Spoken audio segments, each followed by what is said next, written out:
Here's a question worth asking. Why, in a world that's wealthier, more connected, and more technologically advanced than ever before, does it feel like we can't get anything done? You wake up, grind through back-to-back meetings, juggle the endless to-do list, respond to emails, solve problems, hit your goals, and still, you can't help but look around and wonder, why are housing prices skyrocketing?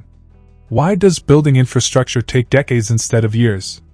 Why is our healthcare system so sluggish, our schools underfunded, and our politics stuck in a loop of gridlock and blame? This isn't just you being frustrated. It's a real, systemic issue, and it's exactly what Abundance dives into. Co-authored by Ezra Klein, a leading political analyst and founder of Vox, now a columnist at the New York Times and host of The Ezra Klein Show, and Thompson, one of the sharpest minds at The Atlantic, known for cutting through complexity on topics like economics, innovation, and culture. Abundance is not just another book about policy. It's a book about possibility. About daring to believe that we can build a future that works, not just in theory, but in practice. Published in 2025, Abundance couldn't have come at a better time. We're living in a moment defined by contradiction. We have mind-blowing technology at our fingertips. AI tools, cloud computing, biotech, clean energy breakthroughs. But we also face paralyzing inertia. We can dream up incredible ideas, but actually building them? That's where we get stuck. The question isn't, can we do it? It's, why the hell aren't we?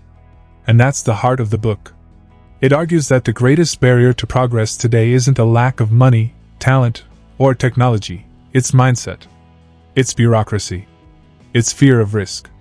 It's the small, hidden decisions made every day by leaders, institutions, and regulators that slowly, silently choke ambition. If you're a professional pushing hard every day to create, lead, grow, scale, or simply survive in a high-pressure, high-stakes world, you'll recognize this pattern. The feeling that despite all your effort, you're playing inside a broken system. That progress isn't just hard, it's unnecessarily hard. Klein and Thompson peel that system apart. They trace how a culture of scarcity, fueled by fear of failure, resistance to change, and obsession with control, has infected everything from housing and healthcare to climate policy and innovation. The result? We're stuck managing decline instead of building toward abundance. But here's the thing. This book isn't doom and gloom. In fact, it's the opposite. It's one of the most hopeful, electrifying arguments you'll hear this decade. Because it makes a clear, evidence-backed case that it doesn't have to be this way. It says, we can do better. We can build more. We can think bigger. We can say yes to the future instead of constantly defaulting to, no, it's too complicated. And this matters. Not just in theory, but for your real life. Think about your city, your job, your ability to afford a home, send your kids to a good school, get medical care that doesn't involve 17 forms and 3 hours of waiting. Think about the tech startup that got buried under regulation. The infrastructure project that took 10 years to get off the ground. The brilliant idea that died in committee. Abundance doesn't just explain why those things happen, it lays out a blueprint for how to change them. It tells stories of people and places who are doing it differently. It calls on leaders, creators, professionals, people like you, to rethink what's possible. And more importantly, to act on it. This isn't a book for academics or armchair critics. It's for builders. For doers. For people who don't have time to waste but care deeply about how the world works, and how it could work better. Whether you're in tech, business, healthcare, policy, real estate, education, or just trying to raise a family in a system that feels rigged, this book will hit home. It will also give you language. A way to reframe the frustration. Because once you see that what feels normal is actually a choice, a product of a scarcity mindset, not reality, you start to see just how much power we have to change it. So if you've ever looked around and thought, why is it so damn hard to make things better? This book is for you. And this audiobook summary? It's going to walk you through it all, in plain English, with clarity, energy, and depth, so you don't have to read every page. We'll break it down chapter by chapter, giving you the big ideas, the real-world examples, and the takeaways that stick, so you can use them, share them, and apply them to your own life and work. Because abundance isn't some far-off dream. It's within reach, if we choose it. Let's get into it. The book Abundance by Ezra Klein and Thompson is structured into 5 main parts, each focusing on a core tenet of governance: grow, build, govern, invent, and deploy. Each part delves into specific aspects of societal development, illustrating successes and failures through various vignettes. Let's dive in Chapter 1, Grow. Imagine walking through a thriving, bustling city. Towering buildings, clean energy humming through invisible grids, housing options that don't require a 6-figure salary, and systems that just work. Now pause. Because for most of us, that picture feels less like reality and more like a fantasy. The kind of future we could have built, but somehow didn't. In Abundance, Ezra Klein and Thompson open the book not with statistics or economic theory, but with a cultural challenge. A confrontation, really? They ask, when did America stop believing in growth? Not just the kind measured in GDP, but the kind that expands opportunity, makes people's lives better, and builds a future we can actually believe in. Because the truth is, something has gone stale. We live in one of the wealthiest, most technologically advanced countries in human history. But we build less housing per capita than we did in the 1970s. Infrastructure projects take decades to complete. Innovation is often boxed in by bureaucracy. And while we talk a good game about progress and disruption, too many people, especially young people, feel like they're stuck on the outside looking in. So what happened? This chapter traces the slow, almost invisible shift from a society of builders to a society of blockers. A transition from optimism and momentum to caution and control. In the decades after World War II, America experienced what felt like an unstoppable wave of expansion. Highways, universities, public schools, suburbs, science labs, space programs. It was a time of building. A time when people expected the future to be better. And more importantly, they felt like they had a role in creating it. That era wasn't perfect. Inequality, racism, and environmental damage were very real. But it was a time when scale was possible. Ambition was normalized. The mindset was, if we can imagine it, we can build it. Today, that mindset feels foreign. The idea of building a new neighborhood, launching a high-speed rail system, or expanding affordable housing isn't met with excitement. It's met with lawsuits, community objections, environmental reviews that take a decade, endless permitting. And then maybe, if you survive all that, you get to build something. But probably not. This isn't just frustrating, it's dangerous. Because without growth, systems freeze. Inequality hardens. Hope shrinks. Klein and Thompson use the term, vitocracy, to describe our current predicament. A vitocracy is a system where too many actors have the power to say, no, and not enough have the ability to say, yes. It's not that people are malicious, it's that they're afraid. Afraid of risk. Afraid of backlash. Afraid of getting sued. So instead of saying, how do we build this well? The system teaches them to ask, how do we avoid building this at all? You've seen this if you've ever sat in a zoning meeting, or tried to innovate in a heavily regulated industry, or pushed for change in a legacy institution. You're not up against a lack of talent or resources, you're up against inertia. And often, the people stopping progress don't have to explain why they're stopping it. They just have to stall. That's the core message of Chapter 1. Our failure to grow is not about capacity. It's about choice. 1,000 micro-decisions, made in courtrooms, boardrooms, agencies, and neighborhood associations, that add up to a macro-level gridlock. And the costs are staggering. Young people can't afford to live near opportunity. Cities choke on housing shortages. Innovation dies in the planning phase. And most heartbreakingly, the future becomes something to fear instead of something to build toward. But here's where the authors flip the script. They argue that the real path to abundance starts with reclaiming growth. Not the reckless kind of growth that ignores consequences, but the smart, inclusive, well-designed growth that allows a society to evolve and adapt. Growth is not about endless consumption. It's about expanding possibility. It's what allows us to welcome more people, invest in big ideas, and build systems that aren't brittle and exclusive, but generous and adaptable. When we grow, we can afford to take care of people. We can pay teachers more, fund healthcare, invest in public goods. Growth isn't the enemy of fairness, it's what makes fairness sustainable. A shrinking pie breeds conflict. An expanding one creates space for generosity. The chapter ends by returning to that vision of the future. Not as fantasy, but as something we still have the power to shape.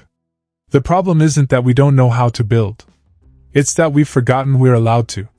And the first step in remembering is this: stop thinking of growth as a luxury, and start seeing it as a necessity. As a professional, this chapter challenges you on a personal level. It asks, are you still growing?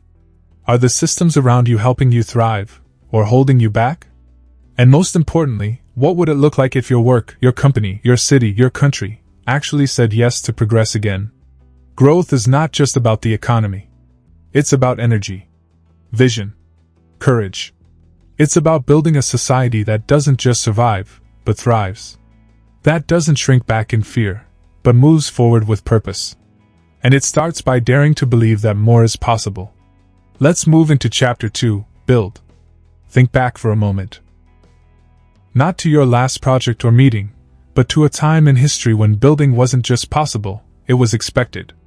When cities went from blueprints to skylines in a matter of years. When dams, bridges, and airports rose from dust in record time. When the future was something we reached for with steel, concrete, and confidence. Now contrast that with today. How long does it take to build a new subway line? How much red tape must you crawl through to open a new school, hospital, or apartment building? How many promising projects die, not because they were bad ideas, but because the process to build them was unbearable? This is the crisis Klein and Thompson dissect in Chapter 2. It's not a lack of imagination. It's not a lack of resources. It's a failure to build. And that failure has cost us far more than we realize. The authors start by zooming in on housing, because it's the clearest, most visceral sign of our building paralysis. In cities like San Francisco, New York, Boston, and LA, the price of shelter is no longer just a challenge, it's a barrier to entry. You could be brilliant, talented, hungry, and still be locked out of the very places where opportunity thrives. Why? Because we've made it nearly impossible to build where people want to live. And this isn't theoretical. Klein and Thompson show us how local opposition, the kind that starts in well-meaning neighborhood meetings, spirals into permanent stagnation. There's even a term for it, NIMBYism. Not in my backyard. It's the culture of saying no to everything. No new apartments, no new transit, no new energy infrastructure. People resist out of fear, of change, of crowding, of losing what little stability they feel they have.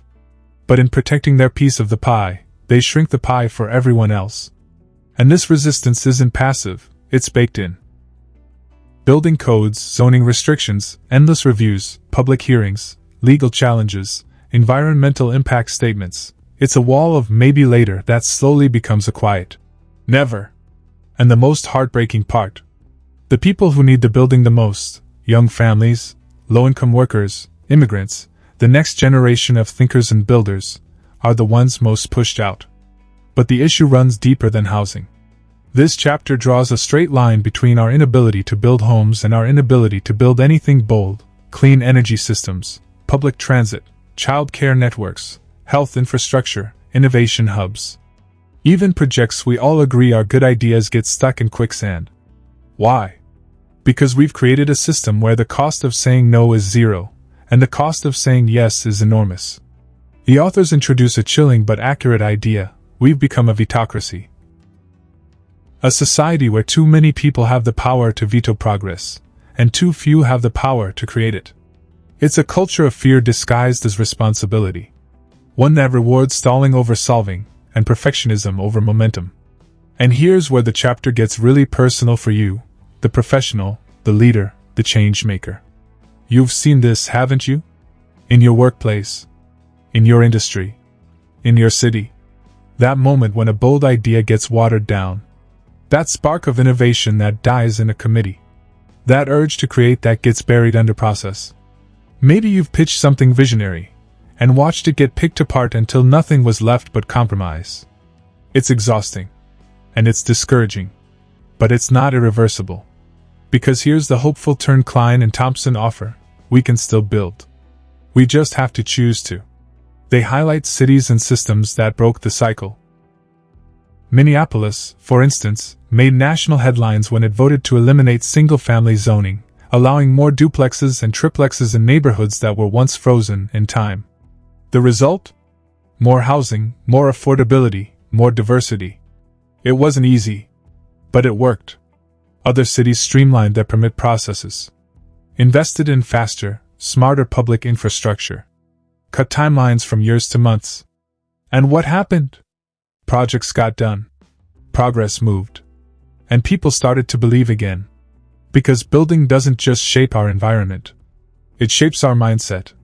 When you live in a place where things get built, where ideas become reality, you start to believe in possibility again. You start to feel like the future is open, not closed. Like you can do something bold, and it might actually work. And that energy? That's contagious. It's the engine of abundance. But that future requires a new cultural contract. One where we expect to build. One where we treat growth as a public good. One where the burden isn't just on the builders to justify their vision, but on the blockers to justify their resistance. This chapter is not just a call to policy, it's a call to courage.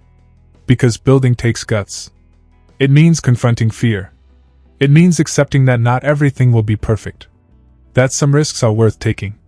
That boldness doesn't mean recklessness, it means responsibility paired with vision. And it's a challenge to each of us: what are you building? In your life, in your career, in your community? What systems are you part of, and how are they helping or hurting our collective ability to move forward? Because the truth is, every time we choose not to build, we make a decision. A decision to let scarcity win. A decision to let fear shape the future. A decision to stay small when we could be going big.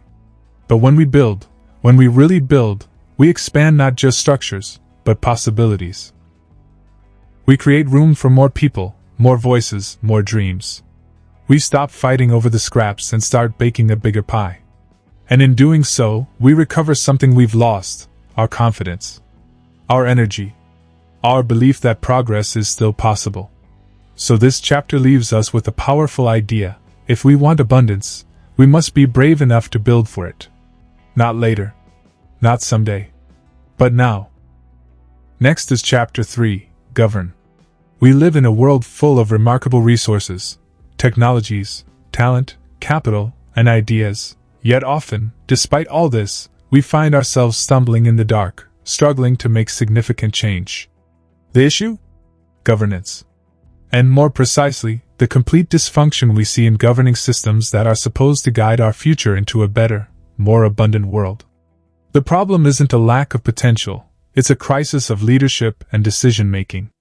Chapter 3 of Abundance takes us deep into the machinery of governance, the frameworks, policies, and institutional barriers that shape how we live, work, and grow as a society. Klein and Thompson take on the complex, often frustrating world of decision-making systems, asking a crucial question: how do we ensure the future is governed by people who can manage abundance, rather than being bogged down by it? To start, the authors make an important distinction. They're not saying governance is inherently broken, they're saying that the way we govern things has become a barrier to progress.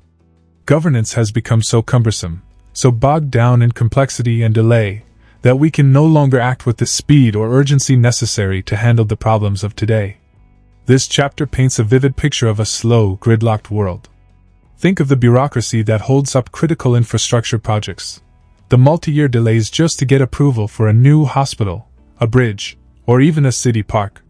Think of the ways in which political systems are designed to be deliberative, to prevent one person from having too much power, but in doing so, they have evolved into systems of perpetual inaction. Imagine a system where, even when the answer seems clear, it can take years, sometimes decades, for that answer to become reality. Why is this happening? Klein and Thompson argue that it's a symptom of the larger problem of autocracy. A society in which the power to stop something far outweighs the power to start something. In the US, for example, there's a profound gap between policy making and real-world impact. We elect leaders to move things forward, but they're often more focused on avoiding controversy than making bold decisions. It's this stifling environment that prevents us from solving real problems, whether it's addressing climate change, fixing our broken healthcare system, or building better cities to meet the needs of a growing population. Take a moment and think about your own industry, your own work, or even your personal life. How often have you encountered this same sense of paralysis? How often do you find yourself, or others around you, stuck in endless meetings, with every good idea shot down by 1,000 questions or what-ifs, or delayed by internal debates? At the same time, leaders in those meetings are often working hard to avoid taking risks. They are too concerned with protecting their own position or appeasing powerful interests to take any real action. This is what Klein and Thompson are getting at. The failure of governance is a failure to make decisions that move society forward. We have the ability to innovate, to build, to transform, yet we are stymied by the very systems that were supposed to help us get there. The authors bring in a crucial argument here. Leadership is not just about decision-making, it's about the systems through which decisions are made. Leadership, whether in government, business, or community, is not simply about making choices in the moment. It's about creating an environment where bold, thoughtful decisions can be made quickly. We need a governance system that fosters creativity and action, not one that fosters delay and inaction. But what's the alternative? Klein and Thompson are quick to highlight examples of systems that have broken free from the inertia of traditional governance. It's about looking at places and organizations that have found ways to break down silos, flatten hierarchies, and empower leaders at every level to make the kinds of decisions that create lasting change. Take, for example, the tech sector. Silicon Valley's success wasn't an accident. It came from an environment where decision-makers were willing to experiment and take risks. Yes, failure was a part of it, but so was speed. If governance in Silicon Valley had been anything like the bureaucratic structures we see in other sectors, the innovations that have changed the world, like the smartphone, the cloud, or self-driving cars, would have been delayed for decades. That's not just a story about tech companies. Klein and Thompson also point to governments that have learned to speed up decision-making without sacrificing accountability. For instance, Singapore is held up as an example of a country that has modernized its governance systems to move quickly and effectively. Despite being a small nation, Singapore has managed to build impressive infrastructure, provide world-class healthcare, and create policies that balance business with quality of life. How? By embracing what the authors call deliberate speed. Deliberate speed is about balancing efficiency with thoroughness. It's a model that rejects endless delays in the name of perfection, while still demanding accountability and transparency. The future of governance, whether in politics or business, requires leaders to act swiftly, yet responsibly. Klein and Thompson argue that it's about knowing when to move fast and when to slow down and think carefully. Here's the catch. This isn't just about the people in charge. It's about creating a culture of governance that permeates every level of society. In your work, you might not be able to change the way government operates, but you can change the way your team operates. You can create environments where decisions are made faster, where smart risks are encouraged, where projects aren't delayed for months because of procedures. When you lead by example, creating a sense of urgency and accountability, you help instigate change not just for your own team, but for your organization as a whole. Now, you might be thinking, that all sounds great, but how do we actually do this? Klein and Thompson don't leave us hanging. They argue that the first step is to recognize the problem. Understanding that the system itself is broken, that our approach to governance has become too focused on process and too afraid of mistakes, is the first step toward change. Leaders must act quickly, but with the right kind of vision. They must not fear failure but learn from it. Finally, Klein and Thompson's argument is a call to action for every single person listening. Governance isn't just about politics. It's about the rules that govern how we live, work, and grow. Whether you're managing a team, running a company, or leading a community initiative, your ability to make bold decisions and move forward quickly is a critical part of shaping the world around you. We all have a responsibility to build, to lead, and to govern in a way that opens up the future, one where abundance, not scarcity, defines our choices. Let's dive in Chapter 4, Invent. When we think about the future, especially a future filled with abundance, the first thing that comes to mind for many is innovation. We've all seen the movies, heard the stories, or experienced the rapid pace of change ourselves, the incredible inventions that have reshaped our world. Whether it's the creation of the airplane, the first computer, or the very concept of the internet, these inventions were more than just technological breakthroughs. They were gateways to new possibilities. But what does it really take to invent? And more importantly, how can we foster that spirit of invention today to create a future where abundance is within reach for everyone? Klein and Thompson dedicate Chapter 4 of Abundance to exploring this very idea, the concept of invention as the driving force behind progress, prosperity, and yes, abundance. But here's the twist: invention isn't just about creating flashy gadgets or groundbreaking tech. It's about seeing the world in a different way, understanding that today's problems are just tomorrow's opportunities in disguise. It's about breaking free from the constraints of the past and forging new paths to solve the biggest challenges we face today, like poverty, inequality, and climate change. The authors set the stage by reminding us that we live in a time of incredible technological potential. For the first time in history, we have the resources and the know-how to tackle global problems on a massive scale. But here's the catch: just having the technology isn't enough. The real question is, how do we harness it? How do we unlock the full potential of these tools and ideas to drive positive change? One of the central ideas in this chapter is the importance of seeing problems as opportunities, and more importantly, seeing them as challenges that can be solved through creative thinking and bold action. Klein and Thompson point out that invention is not always about creating something new from scratch. Often, it's about seeing an existing problem in a new light and finding a solution that's both practical and scalable. This means that innovation often begins with a mindset shift. It's about rethinking the way we've always done things and having the courage to try something different. The authors bring up a powerful example early in the chapter: the creation of the airplane. The Wright brothers didn't invent flight because they wanted to be famous. They wanted to solve the problem of human mobility. The idea of flight had existed for centuries in one form or another, but the Wright brothers were able to succeed because they didn't just think about flying as a dream. They thought about it as a technical challenge that could be solved with the right combination of experimentation, persistence, and creativity. They didn't give up after a few failures. They saw those failures as necessary stepping stones towards success. And let's not forget, they were working with limited resources, no formal education in engineering, and with a whole lot of skepticism from the scientific community. Yet, they invented flight. Klein and Thompson use this story to illustrate a powerful point: invention is often born from persistence in the face of failure. That's right. Failure is part of the equation. In fact, the most successful innovators throughout history were the ones who were able to keep going after setbacks, the ones who refused to give up when the world told them it couldn't be done. They didn't just try to make something work, they kept failing forward, each failure teaching them more about what didn't work, until eventually they discovered what did. Now, let's talk about the kind of environment that fosters invention. Klein and Thompson argue that invention is not a solo pursuit. In the past, we've celebrated individual geniuses, like Steve Jobs or Thomas Edison, who single-handedly changed the world. But the truth is, these great minds didn't work in isolation. They were part of teams.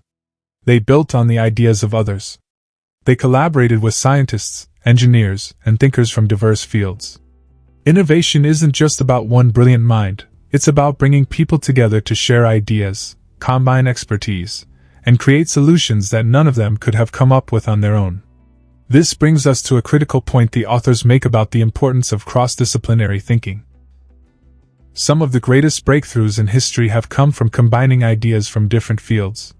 Take the example of biotechnology, where the merging of biology and technology has led to unprecedented advancements in medicine, agriculture, and environmental sustainability. But these kinds of breakthroughs don't happen in rigid silos. Innovation requires diverse perspectives coming together to challenge conventional thinking and build something truly transformative. But here's another point Klein and Thompson make: innovation requires risk. The fear of failure can be paralyzing for many people, and yet, the greatest innovations in history were born out of risk-taking. Whether it was Elon Musk with SpaceX or the engineers behind the development of electric cars, taking risks was part of their process. They understood that to create something revolutionary, they would have to step out of their comfort zones, push past the doubts, and invest in something that could very well fail. And yes, sometimes it does fail, but that's where the innovation happens. Risk and failure are integral to the journey toward invention. Klein and Thompson emphasize that innovation is often stifled when society and governments aren't willing to take these risks, too. They point out that governments and private sector investors must be willing to fund research and ideas that may not yield immediate returns, but that have the potential to change the world. This is especially true for fields like renewable energy or medical research, where the benefits of investment aren't always immediately obvious. Without funding, experimentation, and the willingness to fail, many of the groundbreaking technologies we take for granted today wouldn't have been developed in the first place. Then there's the issue of scaling innovation. Sure, it's great to invent something that works, but how do you get that invention into the hands of the people who need it the most? Klein and Thompson stress that scaling an invention is just as important as inventing it in the first place. It's not enough to have a fantastic new technology. The key is ensuring that it reaches a broad audience and has a meaningful impact. Take solar power. In the early days, solar panels were too expensive and inefficient for most people to afford. But through innovation and scaling, the technology has become more affordable and accessible, helping millions of people reduce their carbon footprint. Finally, Klein and Thompson remind us that invention must be guided by a sense of purpose. This is where the chapter takes a more philosophical turn. It's not enough to simply invent for the sake of inventing. We have to ask ourselves, what is the purpose of our invention? Is it to solve a global problem? Is it to improve the quality of life for the many, not just the few? Are we innovating in ways that will lead to greater social equity, better healthcare, or a cleaner environment? Invention should be driven by a desire to make the world better, not just richer. When we consider the ethical implications of our inventions and align them with a greater sense of responsibility, we set ourselves on the path toward true abundance. Finally, the Chapter 5, Deploy.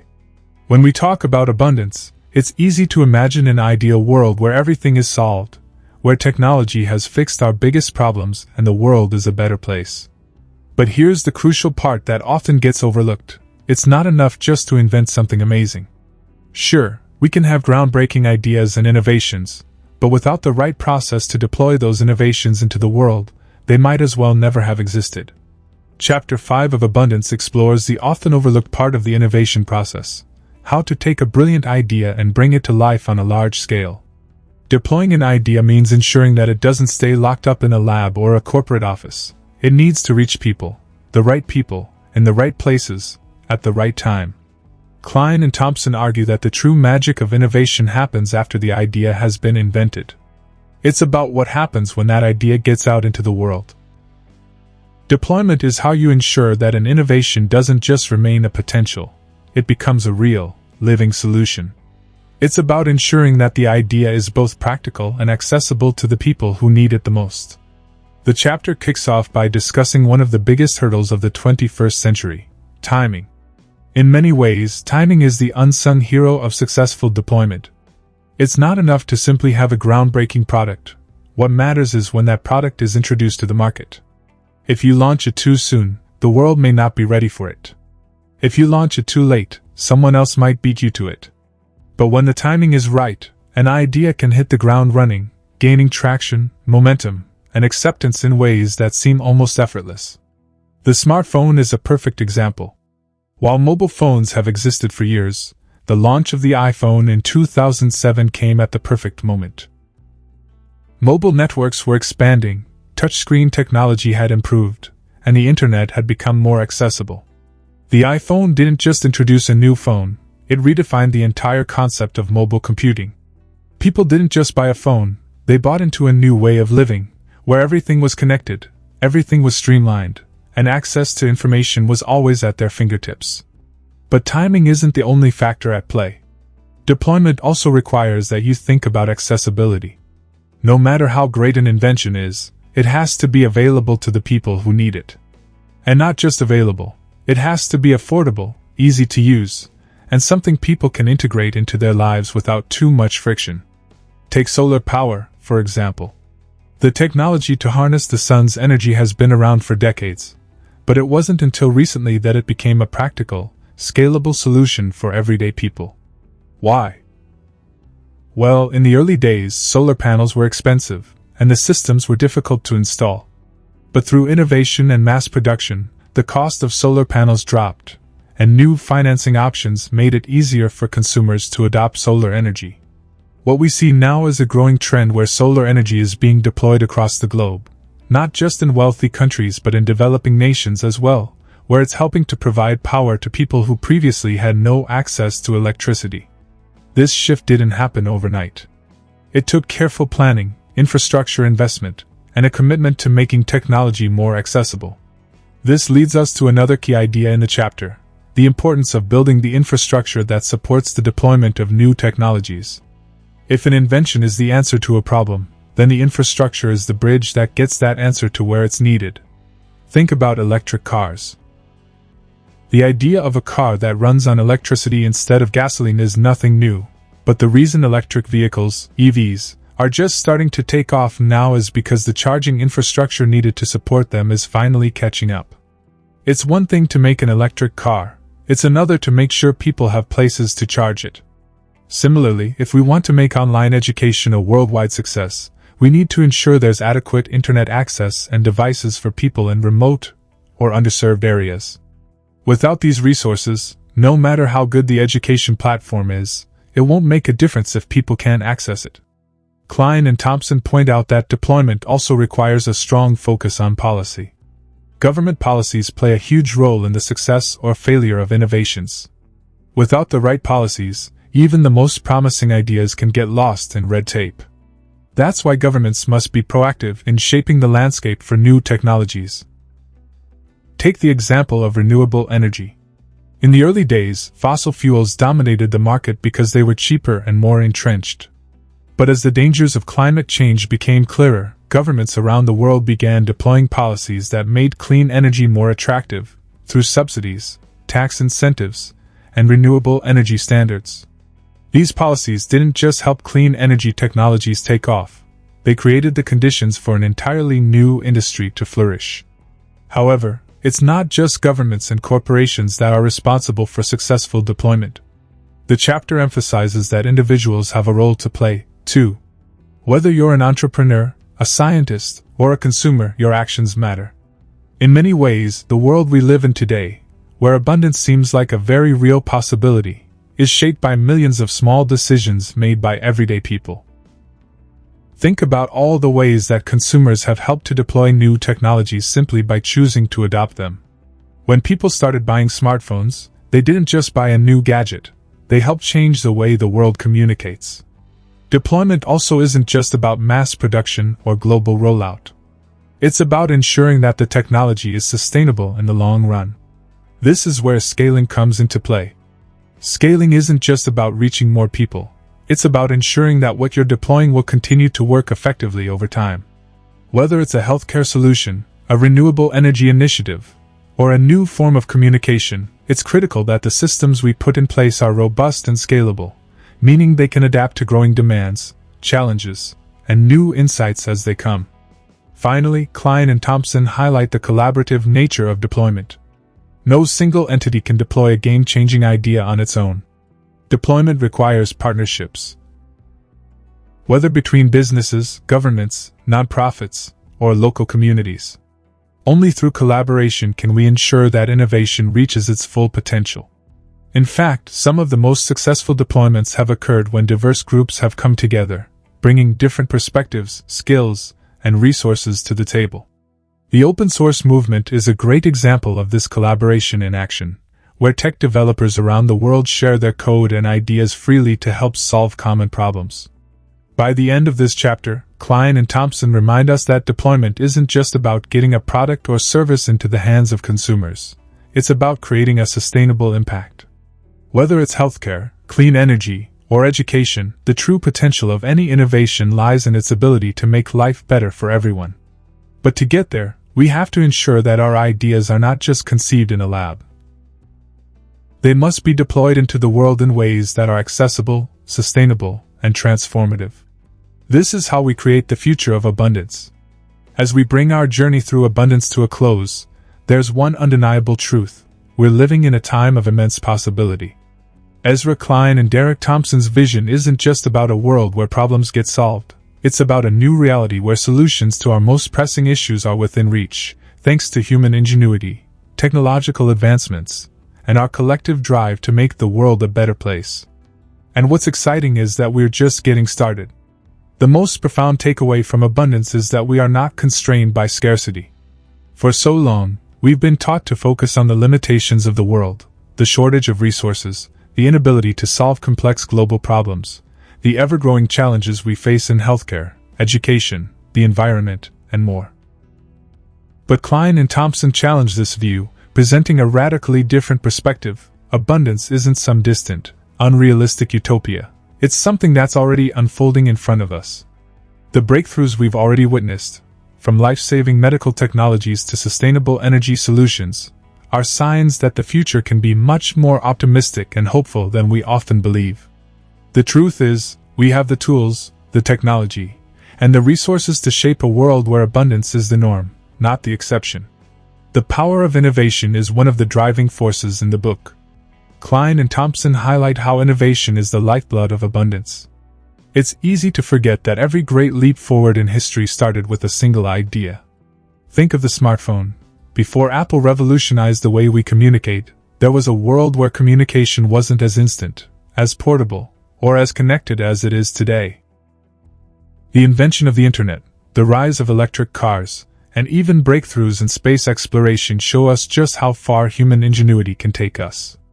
But the key takeaway here isn't just about having ideas. It's about having the right ideas at the right time, and being able to deploy those ideas in a way that benefits society as a whole.